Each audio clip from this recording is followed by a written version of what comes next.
Bom dia, gente, sejam bem-vindos. Estamos no capítulo 15 de Primeira Carta aos Coríntios, penúltimo capítulo. E esse canal, onde você que lê um capítulo da Bíblia por dia, fica entendendo aí. Nós estamos aqui desde o livro de Gênesis, capítulo 1. E o meu objetivo é chegar no capítulo 22 de Apocalipse.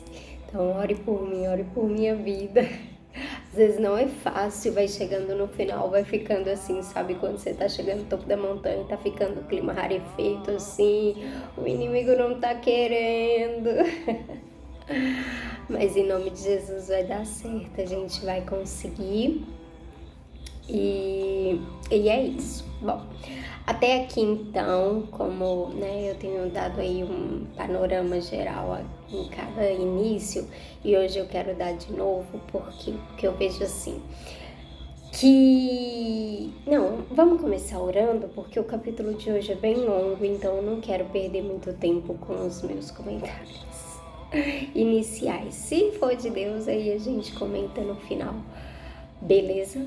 Então, vamos começar orando e a gente parte para a nossa leitura. Seja bem-vindo aos que estão chegando agora. Se você gosta desse tipo de conteúdo, então já clica aí para se inscrever, compartilha com alguém que você saiba que também gosta. E é isso, e curte se você gostar no final deste vídeo, curte que vai ser importante, tá bom? Bem, Deus, obrigada pelo dia de hoje. Colocamos diante de Ti este dia, os nossos ouvidos, a nossa mente, o nosso coração, para ouvir do Senhor, Deus, aquilo que o Senhor tem para falar para nós. Te agradecemos, Deus, pela vida de todos esses que escreveram a Bíblia, Deus, porque o Senhor formou, Deus, através do Seu Divino Espírito Santo, sabe, Deus, este livro que é um direcionamento para nós, que tem aqui tantas coisas, Deus, que mexem conosco, mexem com toda a nossa vida, toda a nossa estrutura, transforma e nos leva a conhecer o Senhor, sermos conhecidos por Ti e nos leva a transformar a nossa vida. Muito obrigada por isso. Colocamos diante de Ti nossos ouvidos e olhos atentos ao Senhor, a Tua mensagem, a Tua palavra, aos Teus olhos, a Tua face, para que possamos assim, Deus, nos curvar diante de tanta majestade, tanta glória, em nome de Jesus, amém? Acho que o louvor me atrapalhou em orar um pouco. Bora. Então vai dizer assim: agora, irmãos, quero que lembrem do evangelho que eu anunciei a vocês, o qual vocês aceitaram e no qual continuaram firmes. A mensagem que anunciei a vocês é o Evangelho, por meio do qual vocês são salvos. Se continuarem firmes nele, a não ser que não tenha adiantado nada vocês crerem nele. A mensagem que anunciei a vocês é o Evangelho, por meio do qual vocês são salvos. Se continuarem firmes nele, a não ser que não tenha adiantado nada vocês crerem nele. Eu passei para vocês o ensinamento que recebi, que é da mais alta importância. Cristo morreu pelos nossos pecados, como está escrito nas Escrituras Sagradas. Ele foi sepultado e no terceiro dia foi ressuscitado, como está escrito nas Escrituras Sagradas. E apareceu a Pedro e depois aos 12 apóstolos. Depois apareceu de uma só vez a mais de 500 seguidores, dos quais a maior parte ainda vive, mas alguns já morreram. Em seguida apareceu a Tiago e mais tarde a todos os apóstolos. Por último, depois de todos, ele apareceu também a mim, como para alguém nascido fora de tempo. De fato, eu sou o menos importante dos apóstolos e até nem mereço ser chamado de apóstolo, pois persegui a igreja de Deus. Mas, pela graça de Deus, sou o que sou, e a graça que Ele me deu não ficou sem resultados. Pelo contrário, eu tenho trabalhado muito mais do que todos os outros apóstolos. No entanto, não sou eu quem tenho feito isso, e sim a graça de Deus que está comigo. Assim, não importa se a mensagem foi entregue por mim ou se foi entregue por eles. O importante é que foi isso que todos nós anunciamos e foi nisso que vocês creram. Se a nossa mensagem é que Cristo foi ressuscitado, como é que alguns de vocês dizem que os mortos não vão ressuscitar? Se não existe a ressurreição de mortos, então quer dizer que Cristo não foi ressuscitado. E se Cristo não foi ressuscitado, nós não temos nada para anunciar e vocês não têm nada para crer. E mais ainda, nesse caso, estaríamos mentindo contra Deus, porque afirmamos que Ele ressuscitou Cristo. Mas se é verdade que os mortos não são ressuscitados, então Deus não ressuscitou Cristo. Porque se os mortos não são ressuscitados, Cristo também não foi ressuscitado. E se Cristo não foi ressuscitado, a fé que vocês têm é uma ilusão e vocês continuam perdidos nos seus pecados. Se Cristo não ressuscitou, os que morreram crendo nele estão perdidos. Se a nossa esperança em Cristo só vale para esta vida, nós somos as pessoas mais infelizes deste mundo. Mas a verdade é que Cristo foi ressuscitado e isto é a garantia de que estão mortos também serão ressuscitados. Porque assim como por meio de um homem veio a morte, assim também por meio de um homem veio a ressurreição. Assim como por estarem unidos com Adão todos morrem, assim também por estarem unidos com Cristo todos ressuscitarão. Porém, cada um será ressuscitado na sua vez, Cristo primeiro de todos, depois os que são de Cristo quando ele vier, e então virá o fim. Cristo destruirá todos os governos espirituais, todas as autoridades e poderes e entregará o reino a Deus, o Pai. Pois Cristo tem de reinar até que Deus faça com que ele domine todos os inimigos. O último inimigo que será destruído é a morte. As Escrituras Sagradas dizem: Deus pôs todas as coisas debaixo do domínio dele. É claro que dentre das palavras todas as coisas não está o próprio Deus que põe tudo debaixo do domínio de Cristo. Mas quando tudo for dominado por Cristo, então o próprio Cristo, que é o Filho, se colocará debaixo do domínio de Deus, que pôs todas as coisas debaixo do domínio dele. Então Deus reinará completamente sobre tudo. Pensem agora nas pessoas que são batizadas em favor dos mortos. O que é que elas esperam conseguir?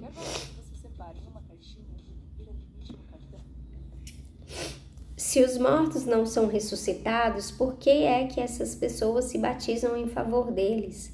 E quanto a nós, por que é que nós nos colocamos em perigo a toda hora? Irmãos, eu enfrento a morte todos os dias. Se afirmo isso, é pelo orgulho que tenho de vocês, pois estamos todos unidos com Cristo Jesus, o nosso Senhor. Aqui em Éfeso, eu lutei contra inimigos como se lutasse contra animais selvagens, e se fiz isso somente por interesses humanos, o que foi que eu consegui com isso? Se é verdade que os mortos não são ressuscitados, façamos o que diz o ditado: comamos e bebamos, porque amanhã morreremos. Não se enganem, as más companhias estragam os bons costumes. Comecem de novo a viver uma vida séria e direita e parem de pecar. Para fazer com que vocês fiquem envergonhados, eu digo o seguinte: alguns de vocês não conhecem a Deus. Mas alguém perguntará: como é que os mortos são ressuscitados? Que tipo de corpo eles vão ter, seu tolo? Quando você semeia uma semente na terra, ela só brota se morrer. E o que foi semeado é apenas uma semente, talvez um grão de trigo ou outra semente qualquer, e não o corpo já formado da planta que vai crescer. Deus dá a essa semente o corpo que Ele quer e dá a cada semente um corpo próprio. E a carne dos seres vivos não é toda do mesmo tipo. Os seres humanos têm um tipo de carne, os animais outro, o pássaro outro, os peixes ainda outro. Há também corpos do céu e corpos da terra. Existe um tipo de beleza que pertence aos corpos celestes e há outro que pertence aos corpos terrestres. O sol tem o seu próprio brilho, a lua outro brilho e as estrelas têm brilho diferente. E mesmo as estrelas têm diferentes tipos de brilho, pois será assim quando os mortos ressuscitarem. Quando o corpo é sepultado, é um corpo mortal, mas quando for ressuscitado, será imortal. Quando ele é sepultado, é feio e fraco, mas quando for ressuscitado, será bonito e forte. Quando é sepultado, é um corpo material, mas quando for ressuscitado, será um corpo espiritual.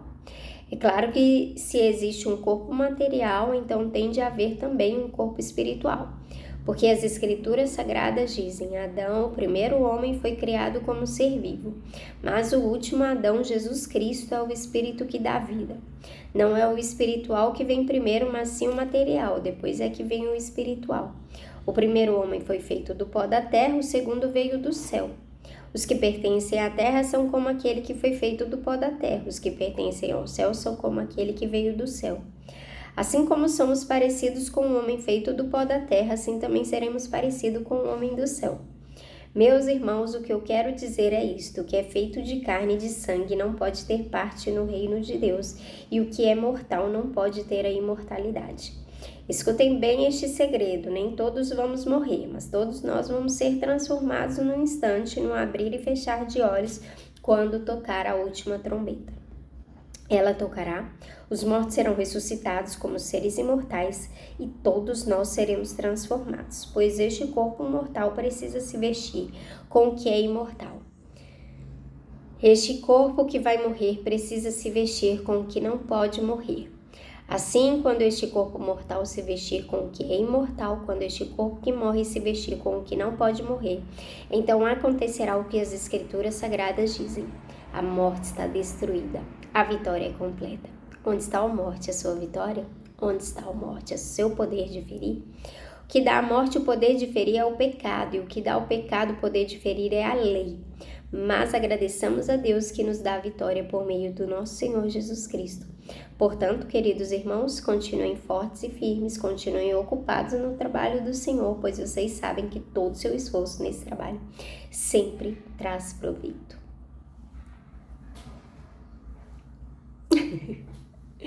Gente, Paulo começa o livro de Coríntios tratando de picuinhas, de coisas... Ai, esses dias, gente, tipo, o livro de Tessalonicenses, ele é muito forte, ele é muito profundo. Não muito forte nem muito profundo, mas aquela igreja era uma igreja muito diferenciada. E ela era uma igreja diferenciada pelo fato dela ser uma igreja meio que sofredora, perseguida, muito provavelmente nessa linha.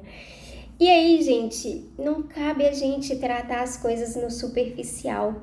O superficial são as picuinhas, o superficial são as fofocas, as intrigas, as dissensões, a imoralidade sexual. Esse é o superficial. Existe uma camada mais embaixo, mais profunda, uma raiz mais... E aqui Paulo adentra isso. O que ele começou uma carta falando de picuinhas, ele está quase acabando essa carta de uma maneira tão profunda, como talvez até agora a gente não tenha visto antes. Não lembro se no livro de Romanos, eu lembro que no livro de Romanos a gente viu muitas coisas profundas, mas aqui, nesse quase finalmente do livro de 1 aos Coríntios, da primeira carta aos Coríntios, nós vemos Paulo tratar de um assunto que para eles, que tem tudo a ver com isso, gente. É tudo a ver da base, da estrutura, daquilo que você está formando por debaixo de tudo que está acontecendo em cima. Sabe por quê? Porque aqui Paulo vai tratar da ressurreição. Aquelas pessoas... Paulo começa de uma maneira estupenda falando que pregou o verdadeiro evangelho a eles. E aí, essa primeira referência aqui, ele vai falar assim: a mensagem que anunciei a vocês é o evangelho, por meio do qual vocês são salvos, se continuarem firmes. O evangelho que eu anunciei a vocês, o qual vocês aceitaram e no qual continuam firmes. Não, calma. Cristo morreu pelos nossos pecados, como está escrito nas Escrituras Sagradas. E aqui vai dar referência de Isaías 53, do capítulo 5 ao 12 ali, que vai falar: porque ele foi ferido pelas nossas transgressões, e ali Deus vai falar que ele é a pessoa que, tipo, enfrentou tudo para que nós pudéssemos ser salvos. Então, Paulo, ele começa esse momento falando: eu preguei o verdadeiro evangelho a vocês, eu preguei um evangelho, o evangelho que Isaías pregou, que os profetas trouxeram em todo o tempo. Eu preguei o verdadeiro evangelho. Eu preguei a Cristo. Aí ele continua, a gente vai precisar continuar. Ele foi sepultado, no terceiro dia foi ressuscitado, como está escrito nas escrituras, apareceu a Pedro, e aí ele vai falar ali a quem ele apareceu. Então, gente, a primeira coisa a se fazer é pregar o evangelho. A gente precisa parar de pregar, parar de tentar tratar ali da moralidade, do caráter das pessoas. A gente precisa, em primeiro lugar, pregar o evangelho. Deixa eu te falar, Cristo. Falar quem é Cristo, falar o que ele veio fazer na terra, falar como ele morreu, por que ele morreu, pregar a salvação íntegra e genuína. E aí, ele vai falar sobre ressurreição. Por quê? Porque aquelas pessoas estavam com uma mente assim mirabolante de que, não, pode ser que Deus é isso tudo, Cristo veio à Terra, mas ele morreu, e talvez eles tivessem com o pensamento de que Cristo continuava morto, ou pode ser que eles estavam com o pensamento de que só Cristo ressuscitava, o restante não existe isso. E aí Paulo entra nesse assunto, gente, porque ele vai dizer, deixa eu falar, e ele finaliza, e é bem interessante que ele vai finalizar assim, falando para as pessoas continuarem firmes, continuarem trabalhando no Senhor, porque aquilo lá teria um proveito. Aí um pouco antes, ele vai falar ali de como as coisas acontecem quando do corpo mortal e do corpo imortal. Ele vai falar... Eu tô com muita coisa na minha cabeça todo dia. Ele vai falar de como...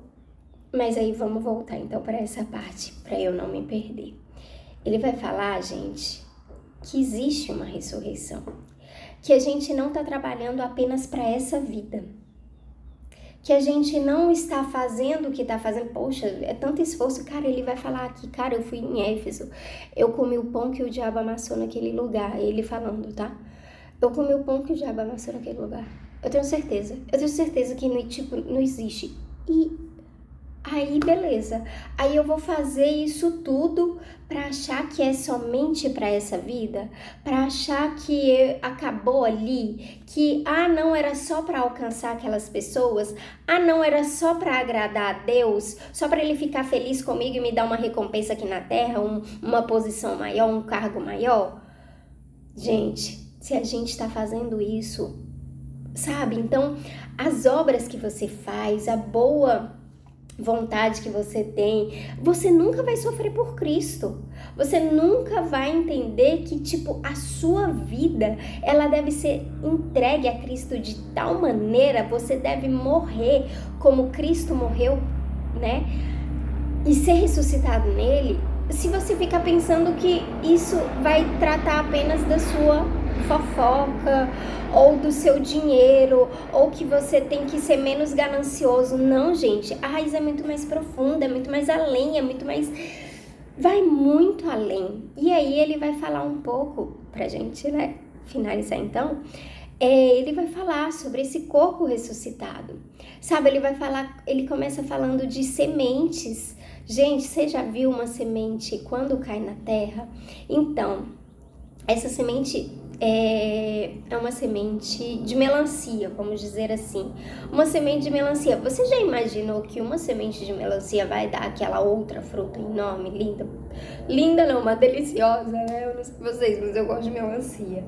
Você já imaginou que uma semente de banana, sei lá como é que planta banana, não sei também. Uma semente, pense aí na semente de qualquer coisa, laranja, limão. Uma semente, é uma coisinha branca, feia. Aí você joga na terra e nasce, meu Deus, que trem diferente. E aí Paulo vai falar sobre isso.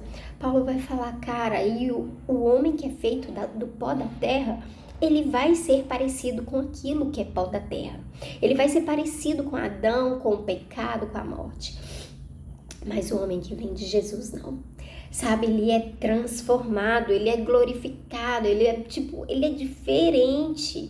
E aí ele vai falar, as más companhias estragam os bons costumes, saiam de meio de gente que pensa nessa superficialidade. E é isso. Alguns de vocês nem conhecem a Deus. É muito rico esse capítulo. Espero que eu tenha conseguido passar um pouquinho só, porque a minha cabeça fica fervilhando com esse tipo de conteúdo, porque é muito mais profundo do que a gente tem ouvido às vezes, escutado. Amém? Tchau, tchau. Até amanhã, se Deus quiser.